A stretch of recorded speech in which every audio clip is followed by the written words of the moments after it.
I heard the lady with the parasol that you also have nightingales in Marawi. And she really does sing like a nightingale. Well done. Bravo. Thank you very much, Governor, for this wonderful display of culture from your region. My husband, Gerson Alvarez, who was first the Constitutional Convention delegate, he brought me close to Muslim culture and traditions because among his best friends were the Constitutional Convention delegates from Mindanao. He was telling me the problems, the political issues, especially among the Muslims. I found it better, and we developed plays to make the Muslim culture and situation understandable to the people. The Muslim Mindanao was remote. There were different kinds of fake narratives about the Muslims. So we did two crucial plays. One, because of the impending rebellion, which was being felt because of human rights violations, we did Aidao. Aidao is a play which says it hurts. Then, because of the rebellion that did occur, because of the violations of human rights or the inequity of opportunities, we created the play Batang Mujahideen, the child warrior, because it was painful to see that in war, children still so young are being brought into the war scene. And their future is at stake if we do not create the environment for peace. And this is why we got very close to Marawi. As we said, the Alontos, the Tarhatas, it became very close because of this cultural bonding that we had undertaken. When Marawi was under siege, it was painful because I have been working with MSU and my husband. His concern was basically Lake Lanao, protect the water bodies, the forests in Mindanao, that they will not be denuded. And he was the senator in charge of environment. And so, also for the peace issue, he brought in Prime Minister Butu. And for all his efforts, Gerson Alvarez was granted the first Doctor of Environment by MSU. At the same time it was given. So that's very important. When the siege happened, I really cried. I thought that the beauty of Marawi with the water, the lake, and the mountains reminded me of the beauty of Beirut in Lebanon. And I was in Lebanon and I cried when Beirut was really devastated. So I also cried when Marawi was technically being destroyed by bombs and all this conflict between Filipinos. So this idea of peace started that even before in the climate change conference we already did, there was still no sculpture, the tree of peace with paintings of children about protecting the environment and caring for peace, embedding the values of compassion and caring. And that's what's important. Marawi stands as a manifestation of the cruelty of war. I am a war baby. I hate war. My father was a guerrilla movement. I never saw him. I don't want children to be orphaned because of continuing war. We have to stop this. And mothers are the ones who care. The war is created by men. And mothers who nourish and give birth to life is your best antidote.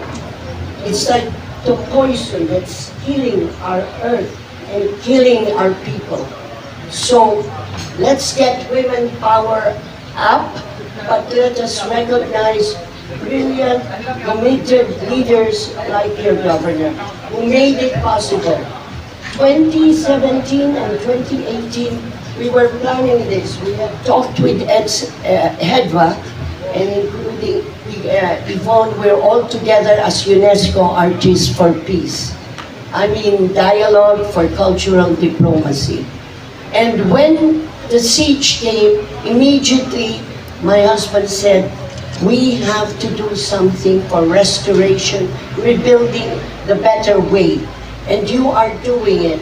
So now the installation of the Tree of Peace by Elva, made possible after 7 years of talking about it with Victor, finally with our team, the funding came, and you have a governor who wanted to really provide the instrument for peace, a visible way for children and adults intergenerationally to work for peace. That's why Marawi is chosen. You are going to be a global manifestation, evidence, conscience of caring for life. And that's why we're here in Marawi. Thank you. Thank you very much for that. Let's say in my short message, you're absolutely right. Certain ministries of foreign affairs in their advisories to travelers still advise people not to travel to Marawi, that it is basically a no-go area.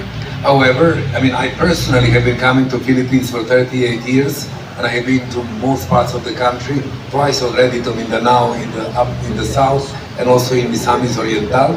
And obviously, we follow what is happening politically. We were aware, obviously, what the current governor, Adyong, has been doing in Marawi, and it is a perfectly safe place. As I mentioned earlier, and I would like to repeat it, all of us in the South-South Cooperation Council who are seated at this table will be telling the world that Marawi is a perfectly safe place. And I think for you, this statue should also be a tourist attraction to show people that Marawi was chosen as a symbol of peace, that we have overcome the traumas of the past and are now showcasing a global symbol of peace. This is a symbol of peace of some 200 member countries of UNESCO. And the Director General of UNESCO donates a small version of this statue to heads of state and to religious leaders. Imam of Timbuktu was one of them, the Pope as well. And the large, as Hedvaser told us, the statue has been erected so far in 20 places in the world. This is the 21st. And at the end of next year, it is also going, with the help of Vijay, to Ecuador to celebrate the peace of a different kind. Vijay may want to tell you something about it for the indigenous people of Mindanao, of Amazon. And we are aware, of course, that indigenous culture is very important in the Philippines. I don't know how many people know you have 110 different nationality. And in fact, when I was a student, I was exposed to tribal cultures of Philippines. Cecile, is it called Banahayan, the famous folkloric group which travel? Banahayan, which travel all over the world and showcasing. That's where I first time saw the pole dance and many other dances from Mindanao, which are quite fascinating, including also your amazing costumes. A follow-up question is from PIA. For the curator, Ma'am Hedva, what inspired you to create the Tree of Peace, and what symbolism does this particular sculpture carry? And how does the Tree of Peace here in Lanao del Sur differ from the other 20 around the world? Well, it's a very good question, I can tell you. We could talk about it. First of all, the Tree of Peace, when you see the branch of the tree, you can have a look. It's all a symbolism. You have the salam, you have the half moon, the Arabic half moon, you have the salam.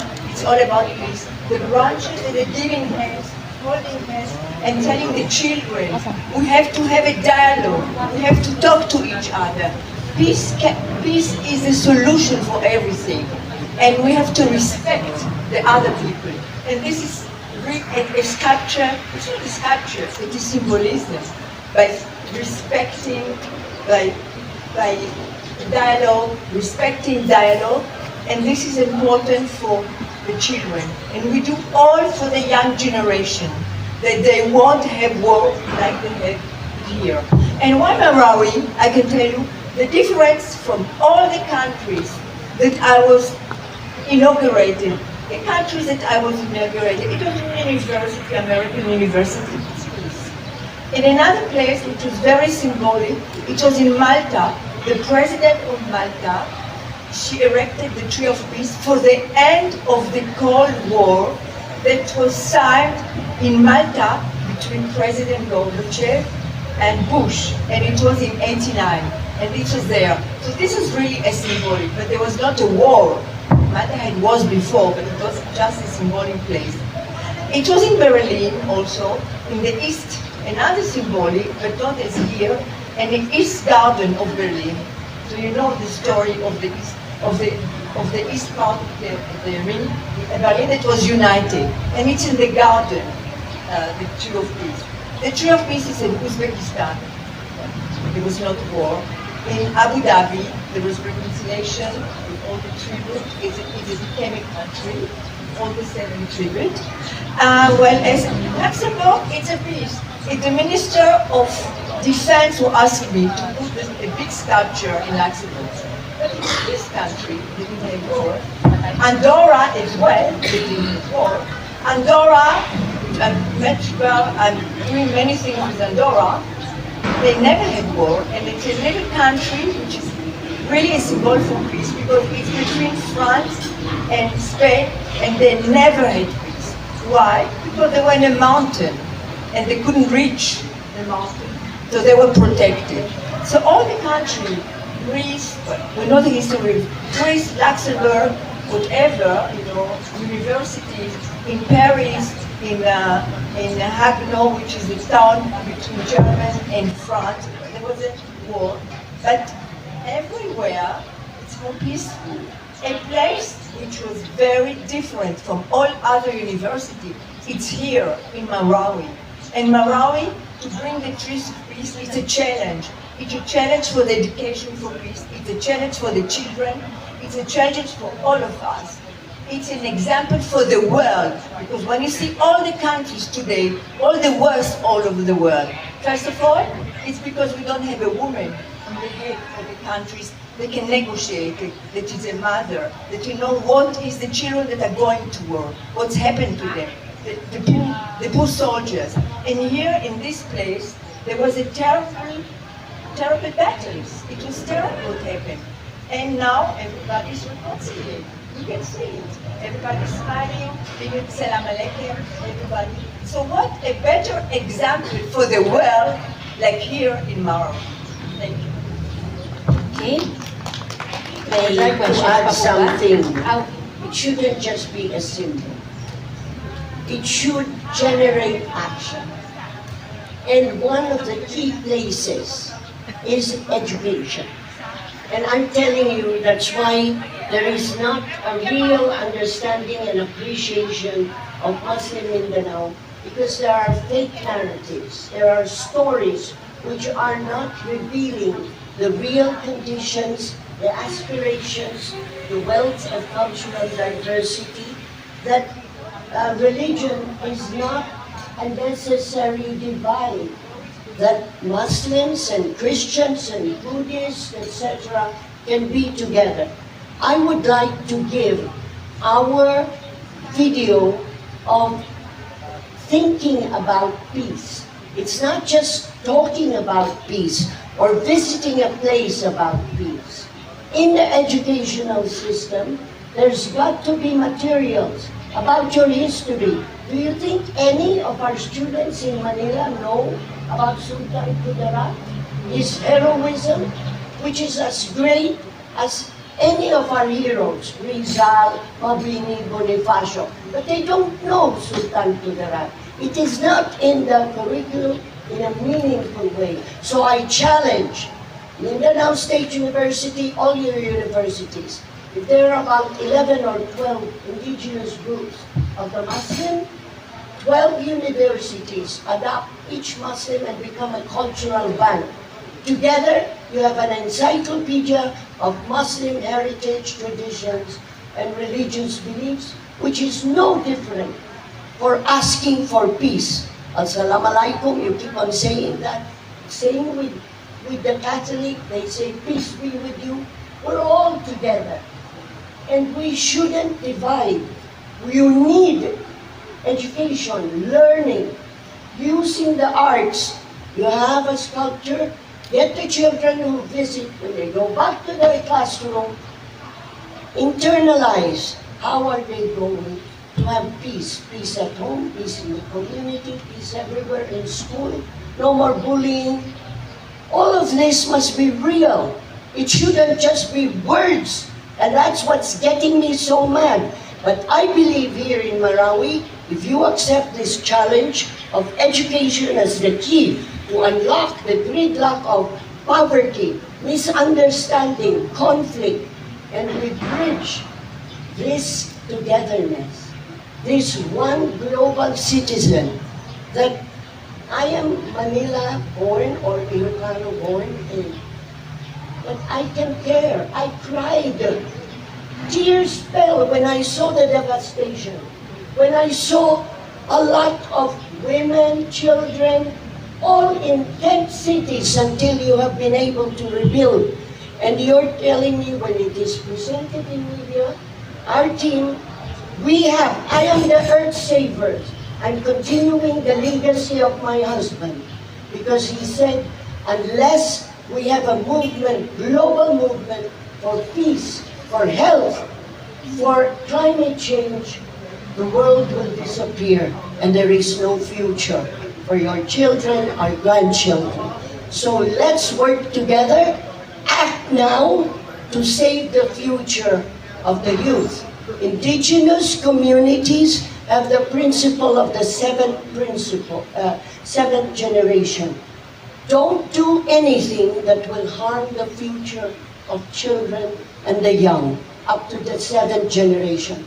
Don't do anything that will provide irreverence, disrespect, and what you call kind of neglect of the virtue of our ancestors, your parents, grandparents, great-grandparents.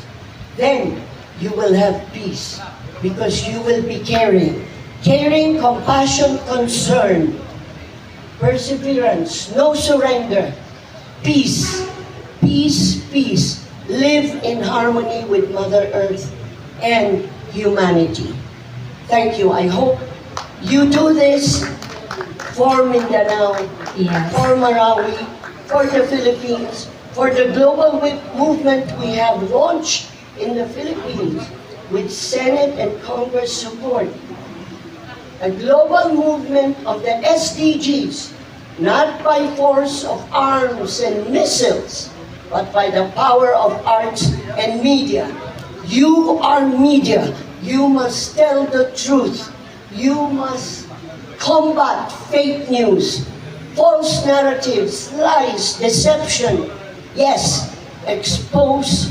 It was Rizal who said, expose all the dirt, the evil, so that we can cast it away and substitute what is necessary to live in peace and have democracy, true democracy, sans corruption, sans crime, sans poverty and pollution, sans terrorism and tyranny, sans ignorance and injustice, equity for all, prosperity for everyone, eradicating poverty, and we shall have peace. Thank you.